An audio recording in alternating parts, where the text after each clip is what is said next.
Unified pension scheme की दिनांक 24 को देश के प्रधानमंत्री जी के साथ ऑल इंडिया रेलवे फेडरेशन के general secretary staff secretary Shri Gopal ji की जो बैठक हुई, जिसके अंदर ये निर्णय लिया गया कि जिस कर्मचारी की 25 वर्ष की सेवा हो जाएगी, पूर्ण होने के पश्चात उसको 12 महीने की एवरेज पे का 50% जो पेंशन देने की घोषणा की गई विद डियरनेस, बहुत अच्छा फैसला है।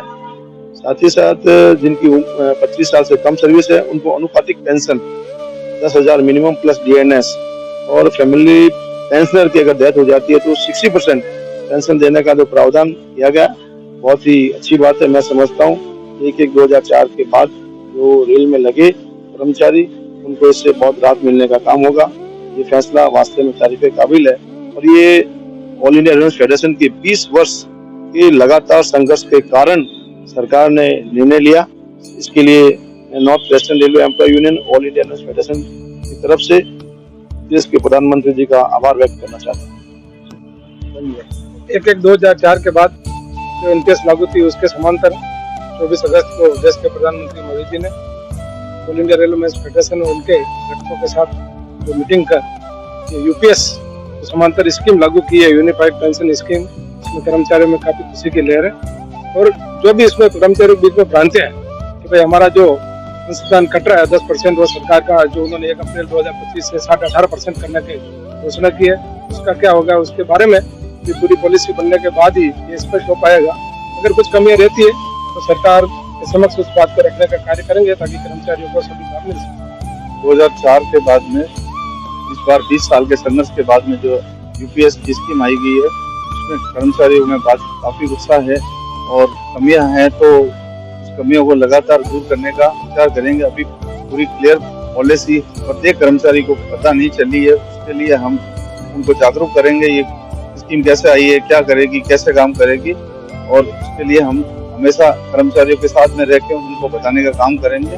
और इस स्कीम के लिए मोदी जी का बहुत बहुत धन्यवाद, जो 20 साल के संघर्ष को हमारे को इस तरह का परिणाम हमारे सामने आया।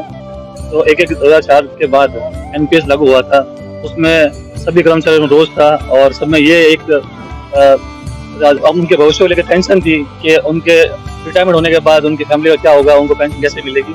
लेकिन आज जो ये 24 अगस्त को जो फैसला लिया है सरकार ने, और ये पूर्ण रूप से मैं कह सकता हूँ कि संगठन का पूरा प्रयास, पूरा संघर्ष, 20 सालों का जो इतिहास गवाह है कि बिना संघर्ष कुछ मिलता नहीं है, लेकिन ये संघर्ष से ही मिला है।